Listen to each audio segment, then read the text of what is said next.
Should all our Goombas be forgot and never brought to mind? Well, now it's New Year, Davy Jones, and I'm singing Old Lang Syne. Hello, peoples of the tube. Another year is over. Welcome to this video. What do we usually call this? It's the end of year wrap-up video. Another year has been and passed us by and gone, and now it's now. And as is tradition, since oh gosh, how long have we been doing this? Since about 2015, I think. So yeah, the last 10 years.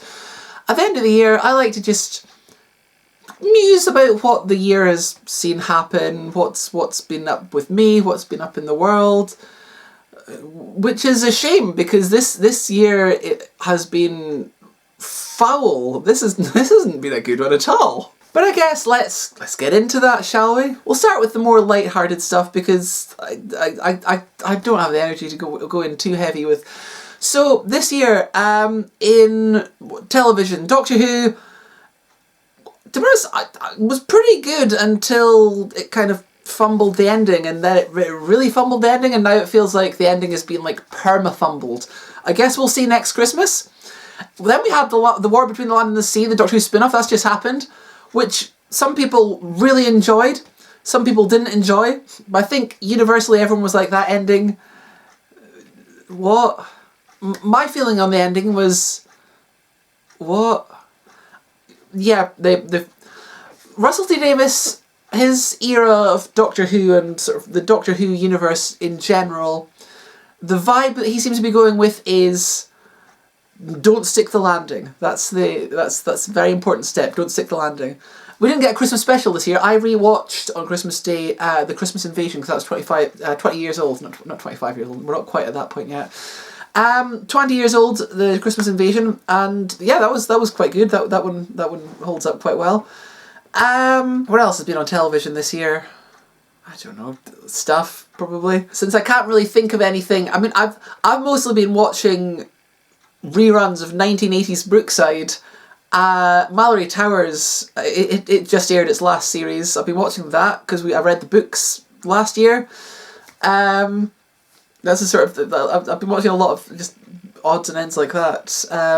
They put Biker Grove up on the STV player, so I've been watching some of the really old episodes of that. That's fun. But yeah, let's move on to films, because I've been to the cinema a fair bit this year. You might remember last year, I went 52 times. I mentioned this in my last year. I think it was 52 times I went.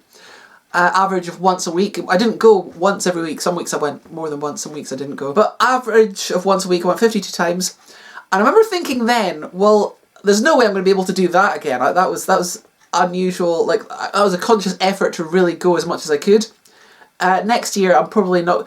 This year, I ended up going, well, right, so I'm recording this a couple of days early because this is the day I've got free to do this. It's currently the 28th of December, so we've got 4 days left of this year. I have been to the cinema 65 times. But I'm going again on the 30th. So that'll be 66 times at the cinema. Not all of these are new films from this year. I've seen quite a lot of old films when they're on. And also, one wasn't a film at all. I went to the cinema to see Doctor Who like I did last year. I count that though. But I've got my list of films up here that I've seen. So there's, like, I saw Blue Velvet just after David Lynch died. That was on, I went to see that. I saw Sunshine, the science fiction film, that was pretty good. I saw some really old stuff. I saw Dr. Jekyll and Mr. Hyde. Jekyll, not Jekyll, Dr. Jekyll and Mr. Hyde from like the 1930s. That was really fun. I saw a few of these live, like recorded live stage, so it's not live, but it's on at the cinema, it's like a recording. I saw Doctor Strangelove, the stage version. So yeah, these are a lot of things that aren't necessarily either aren't films or they aren't new films. Well, Barry Lyndon, that was pretty good. So these are the old films. Jaws, I've never seen Jaws before. Cabaret, likewise. They had very recently the Kill Bill omnibus edit. I'm going to see that my film on the 30th is a compilation of 3 silent film Sherlock Holmeses with Aileen Norwood. Like, they're 20 minutes long, so they're all cut into one. That'll be fun. We'll get onto Sherlock Holmes later on, because that's kind of been a thing that's happened this year. Here's a little note from me from the future. I just realised while I was editing this, my list, for some reason, I've missed out a film. I went to see the 1970s version of Invasion of the Body Snatchers in August. I didn't make a note of that one for some reason. So I've actually been to the cinema 67 times. Ignore what I said before. Also, Invasion of the Body Snatchers is one of my favourite films I saw this year. I don't know how I managed to miss that one off the list. Whoopsie. But yeah, new films. So I really enjoyed Heart Eyes. This isn't high quality cinema. This is just like, this was fun. I went to see that on Valentine's Day as a sort of anti-date. It's a slasher film, Halloween-themed slasher film. Very funny, directed by Josh Rubin from College Humor / Dropout, which is wild to me because he turns up, he has a cameo in it. I was like, oh, there's Josh Rubin. He's also an extra in Elf, so that's like I guess he's also got a little bit of extra. No, he directed the film, and it was very funny. I feel like if it had ended like 15 minutes earlier, it would have been funnier. There's a bit where it's like, oh my goodness, that's really funny. Is that the twist? No, there is more to it. I was like, oh, that would have been really funny. I won't spoil it for you in case you see it, but it's good. It's worth checking out. It's not like high cinema, but that was fun. I'm just trying to think the films that were I really enjoyed Death of a Unicorn. That was a high ranking one. One Battle After Another. I thought that was pretty good. There was the Weapons. That was a very fun film. What else have I seen? I'm just sort of scrolling through. I've seen so many films. I need to look at the list just to make sure I don't forget anything important. The new Wicked. First one was better, I think. The stage version, I think, is still my favourite version of Wicked. But yeah, I like that. New Knives Out. I'd never seen the first Knives Out until recently. I got the Blu-ray, and then in advance, I've not seen the second one yet, so I'll have to check that out at some point. But yeah, my favourite film this year was Sinners. I really like that. I've seen some people that are like sort of online critics are like, oh, I didn't like it. I was like, okay, fine. I don't know why I'm doing that voice. You know, if you didn't like it, you didn't like it. But personally, yeah, I thought it was really good. I thought it had a lot to say. It was not just about it's about a film with vampires. Spoilers. Tough luck, I guess. Go see it. Film about vampires, but it's really not about the vampires. Are kind of more a metaphor. And there's this whole look into sort of the culture of the African American people. It was just really, and music kind of showing the connection of past through to future. There's this wonderful scene in the middle that's just, I really liked it. I thought it was a great film. Yeah, that was my favourite film of this year. Oh, there's a new Wes Anderson this year as well. That's what I should have mentioned. It's not his best. It's not his worst. I thought it was good. It's me, I'm back again. I remembered another thing. When I was talking about the new films, I didn't talk about the worst film I saw this year, which is actually the worst thing I've ever seen in the cinema. You know how Winnie the Pooh and a bunch of these other things went into the public domain recently, and they've started making really low effort, low budget slasher films? Speaking of, I know the person that plays Piglet in Blood and Honey 2. That's the degree of budget they have. Person that was at school with me. Yeah. So I went to the cinema and I saw Screamboat. I didn't know anything about Screamboat before I went. This is one that Kaya suggested. She was like, oh yeah, let's go and see this. It's like sort of low budget horror. I was like, yeah, sure, let's see that. And I looked up a picture just fleetingly before she told me not to, and there was like, I saw this weird sort of like practical creature costume. I was like, well, that could be something. And I went, and about 20 seconds in, I realised, hold on, this is the Blood and Honey of Mickey Mouse. This is Steamboat Willie, Screamboat. Oh no. Why was that on in the cinema? It was in the biggest screen. There was like 5 people there. There was me, Kaya, who slept through it, and like 3 teenagers in the back row that shot us a dirty look because I was laughing hysterically how stupid it was. That was awful. That's, I think, the worst film I have seen in my life. It was not good. It was very entertaining. It was better than Wolfman, which I also saw this year, which was just the most boring film. But yeah, it was that was bad. That was a bad film. It was the worst film. Back to the rest of the video. I'll try not to do too many of these. And then we had on Ohmydinosare on my YouTube channel in general. This year there's been a lot less videos, but they've been ones I put more effort into. Specifically, I've finally finished Sherlock Season 2. It's been unfinished for 10 years. I finally did it. I completed it. It was a lot of work to sort of get myself... I had to buy a wig so I could match up, because I had to match up to old footage. That's the problem. I've got, like, bits of it were already filmed and bits of it weren't, so I had to match up to old footage to a degree. But I did it! And I got it. We did location filming. That looked amazing. We did... I'm really pleased with it. I think it's turned out really nice. So yeah, that was the bulk of this year's YouTube work, was finishing Sherlock. I could have got very into sort of the Sherlock Holmes everything generally. I don't quite remember what spurred this. I think I saw someone talking about wouldn't Tom Baker make a good Sherlock Holmes? I thought, well, Tom Baker played Sherlock Holmes. And then I was looking up a thing about that, and then I just went down a rabbit hole and ended up I've been watching the Granada Sherlock Holmes series with Jeremy Brett. Love that. That's like top tier. I watched an episode of that last night. I watched an episode of that on Christmas Day. I rewatched one I'd already seen earlier this year. There's a Christmas episode. And, that's so much fun. The Blue Carbuncle is worth checking out if you got... It's at Christmas time and you want to watch something Christmassy. I also watched the 1950s Hammer horror Sherlock Holmes film, Hound of the Baskervilles with Peter Cushing.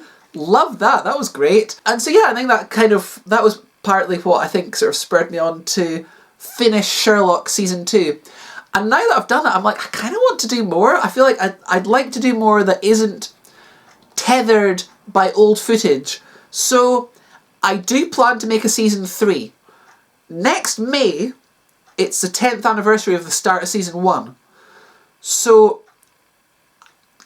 if I can get the first episode, at least the first episode done for then, that'd be great. If not, then...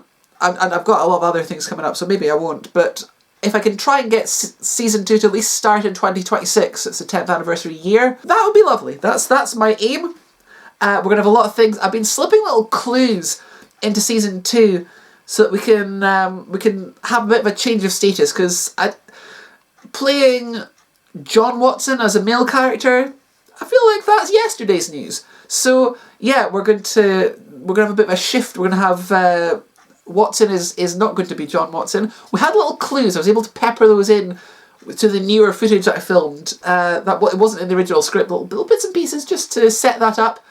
But it's just going to be here as the status change. And also we're going to acknowledge the fact that time has passed, because in Season 2 it takes place like a month after Season 1. Now that's fine for Sewage's footage, which was all filmed in one block.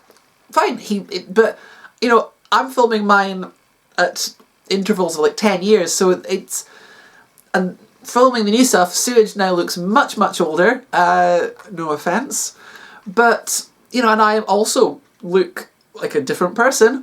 So yeah, it's going to be, things are going to be different. Time will have passed, life will have moved on, Watson will have transitioned, and you know, we'll catch up with them. We'll see what they've been up to in the time since it's supposedly 2019 that Hound of the Bakervilles takes place. So 7 years later, I guess, if I do it next year. Aside from that, I also did a little Doctor Who mini-sode with Sewage. I've done Christmas week. That bulked out the number of videos for this year. I did a JC and Evil Twin The Intern 2. That was fun.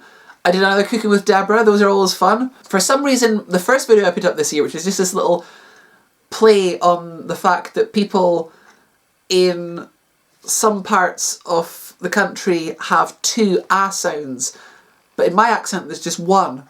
That video did really well. I got like 500 views. Who was watching that? It was just called The Wood Debacle.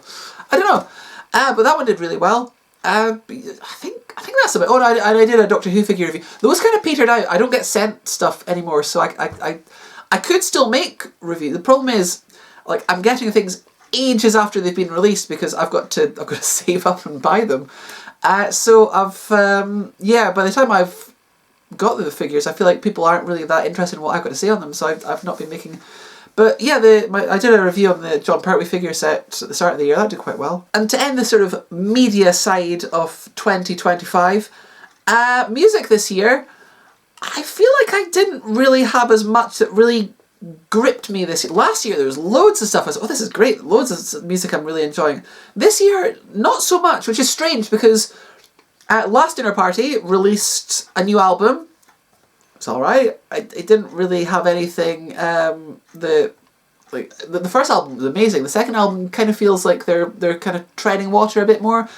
It's still great. There's nothing, you know. It's not like, oh, this is rubbish. It's like, okay, but now what? The Killers. This is a Killer speaking. That was a pretty good song. The rest of them didn't make much of an impression on me. I'm sorry to say. The Gorillaz released a bunch of new songs. They've got a new album coming up, and none of them have really.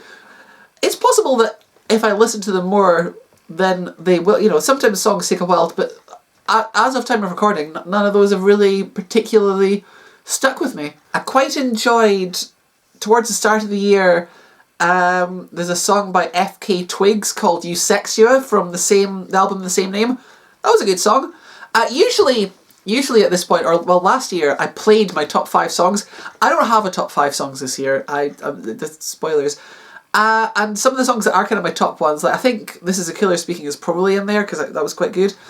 Eusexia, I have no idea how I'd even play that. It's very avant-garde. But out of everything, there was one song that I was like, yeah, this one has a vibe to it. This one has an energy I can appreciate at this particular moment. So, here, played to you on my computer piano keyboard, is my favourite song of 2025. And now I'm locked out, I got nowhere to go, and my phone got stolen and my balance is low. But if I look on the bright side, at least I'm not fucking myself anymore, not anymore. And I got a little kick out of declining your call. I guess that means I don't need your dick at all. So I'm fucking myself, but not like that anymore.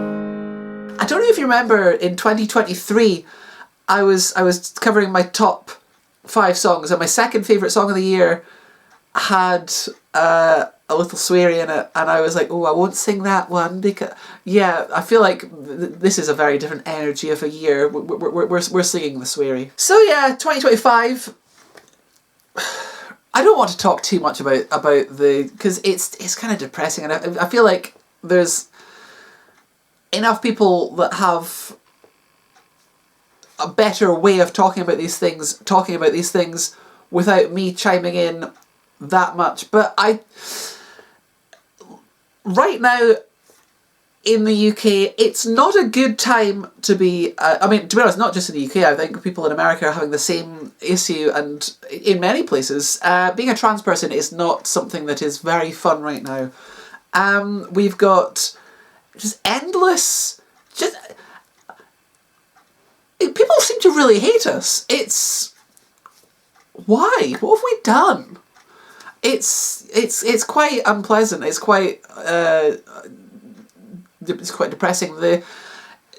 I did suspect when we had the change over in government leadership, I was like, yeah, we've seen enough by this point.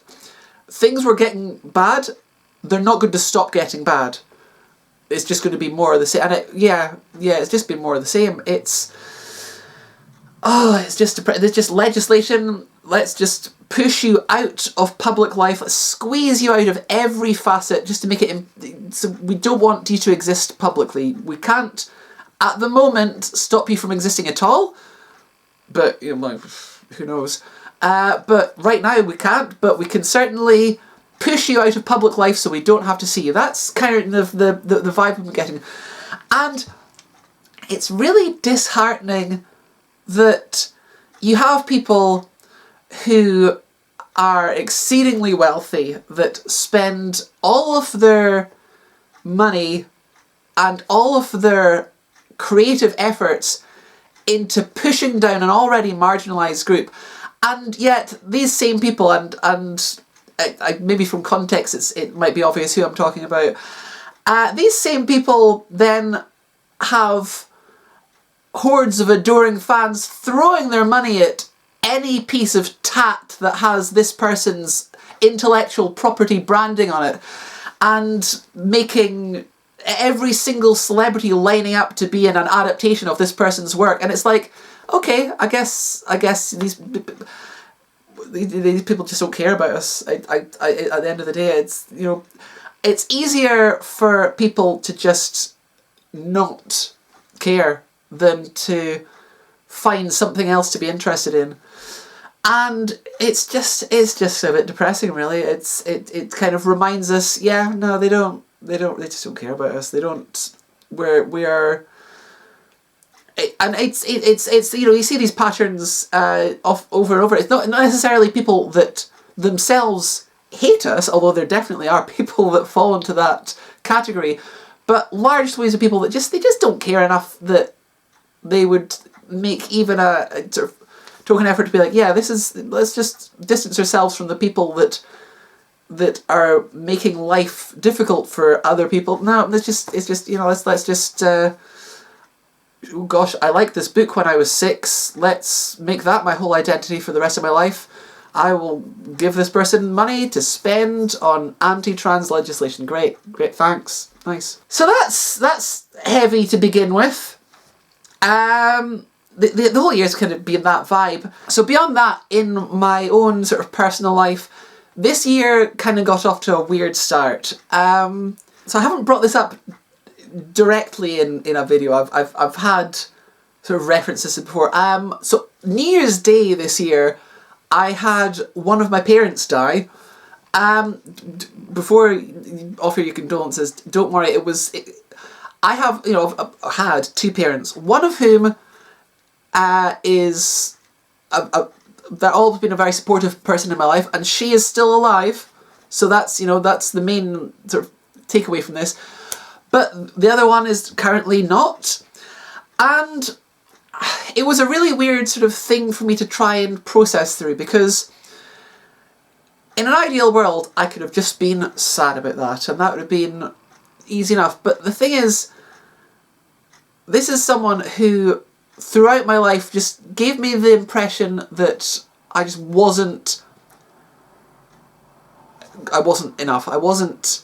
He didn't like me. That's the thing, he never seemed to have any fondness for me.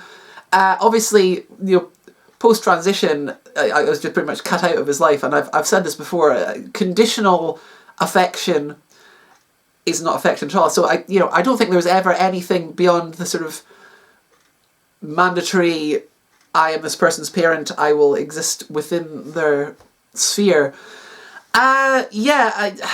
Even before then, you know, he never seemed to have anything but disdain for me. I wasn't like well, that's the thing. See, I think he'd had 3 daughters prior to me being born, and I think he wanted to have a son and this person to be just him again. So even before it turned out I wasn't a son, that was the final twist. Before then, I was just nothing like him. I was just like the opposite, and it was a constant source of frustration, because I was just sort of this big disappointment. And yeah, so this is, I give you this backstory as a backdrop, because when he died, I couldn't really mourn him as a person, because he was so awful. But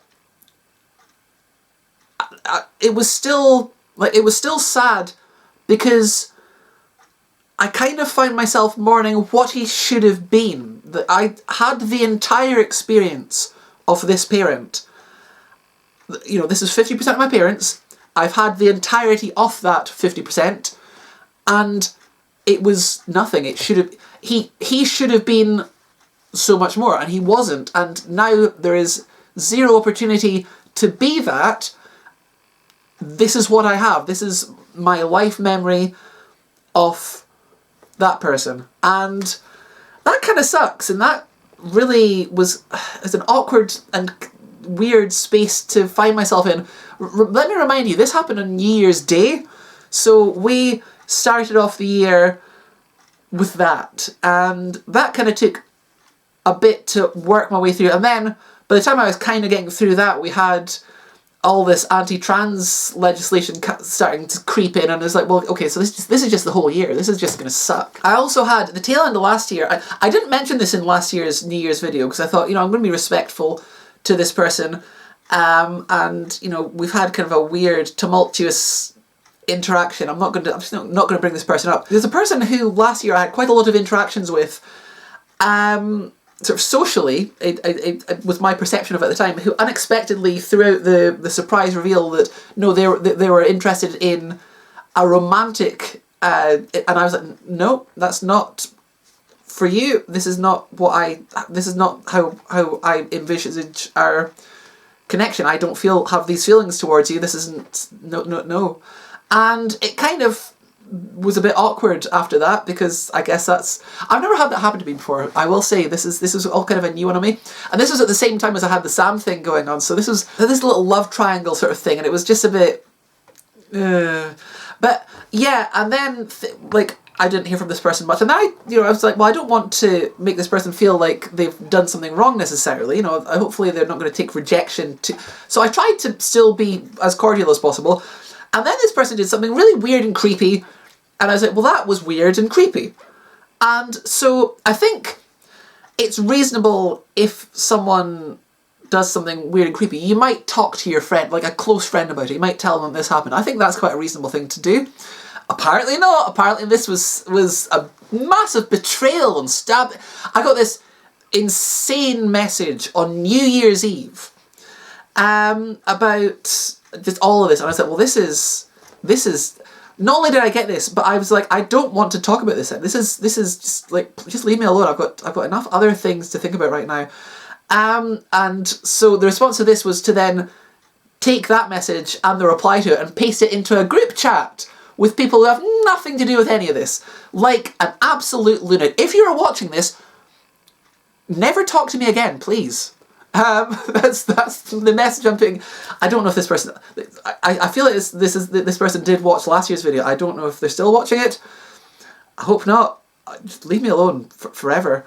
Yeah, so this was like... this message came something like 12 hours before I had the death of a parent to think about. So it was immediately pushed out of my head. But I don't know, I kind of felt like I'd bring that up because that was a relevant part of last year that I respectively avoided mentioning in last year's video, only for it to have... It's like... That was insane. That was not a normal person behaviour. But yeah, so that happened. We had a bit of talk last year in last year's video about Sam and the whole Sam situation, which is, am I still kind of blue about that? Yeah, but Sam is still in my life, and I still get a lot out of that relationship. It might not be perhaps what it felt like it was going towards, but it's still a super worthwhile, friendship. He's been back. You'll have seen he's been in a bunch of my videos this year. He was in his Cooking with Deborah. We made chili nachos. He was in The Intern too. He was in one of the Sherlocks. They were all filmed during the last visit. Yeah, we're still very close.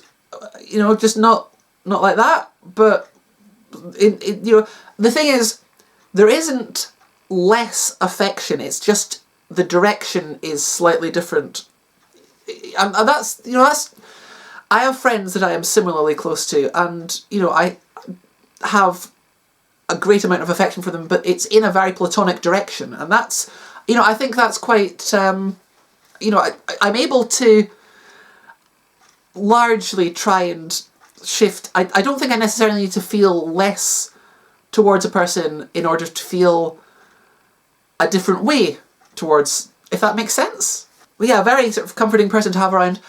And someone else that's been a massive support to me this year is my friend Kaya. I mentioned her last year. She's a friend I met then. And yeah, she's really been there for me at the start of this year when I was doing not great. I was kind of socially withdrawing a little bit because I didn't really have the energy. I was like, this is a lot to process. My social batteries are have that much storage in them. And so I wasn't going to a lot of the sort of group activities, and she was just hanging out with me, just sort of the two of us, and I find that she doesn't seem to use any of my social energy when it's just the two of us. I don't it doesn't use up that little small amount of energy I have. And so that's been really beneficial to me. Someone that I can just sort of spend time around. It's very low pressure. It's just very nice. That's one of the reasons I've been to so many films. We went to a lot of films together at the start of this year. Well, throughout the year, but particularly like the first couple of months, we went loads. But yeah, Kaya's definitely watching this. So thank you. I really appreciate you. You've been a great person to have in my life this year. Sam is also watching this. So hello, you are smelly. Yeah, that's... Is that everything? I feel like that might be everything. What time is it right now? It's coming up to 12 o'clock. So yeah, it's a good time to finish this off. I'm going to have some lunch. I'm actually meeting up with Kaya today. We're going to just go hang out for a bit. And that's going to be nice. I'll edit this over the course of the next few days. If anything else major happens between now and the end of the year, I'll add in a little scene, like, I don't know, about here. Assuming that there hasn't been anything else there, that's it. That's the end of the year. Yeah, it's not been my favourite, and I'm not super enthused. I've got stuff coming up next year that there is reason to be, excited for, I guess. There's anticipation. I can't really talk about that right now, because it's very personal and it hasn't happened. But yeah, it's been a tricky one. But we'll see what happens next year. Maybe everything will get worse. Maybe everything will get better. Maybe it'll stay as bad.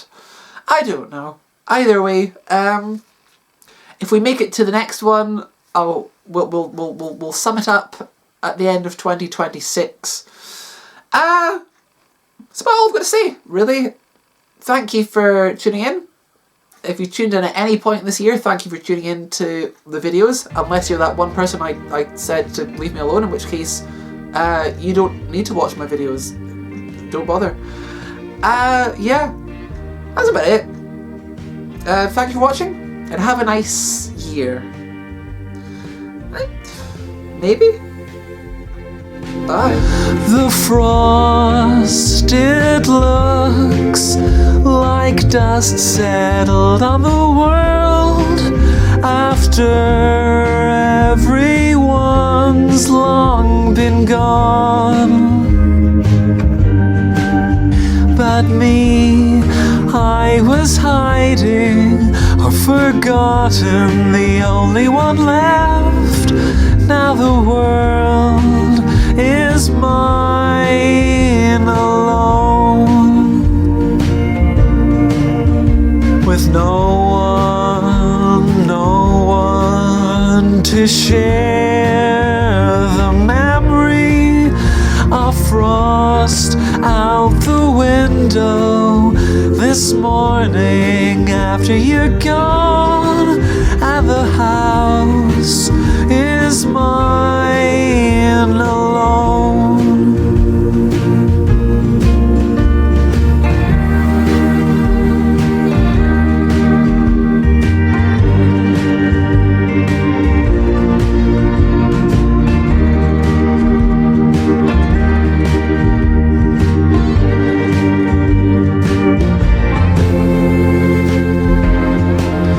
You're my best friend. Now I have no one to tell how I lost my best friend.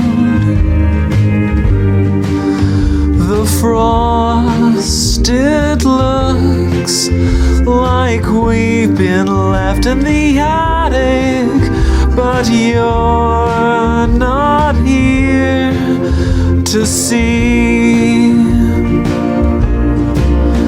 It's just witnessless me.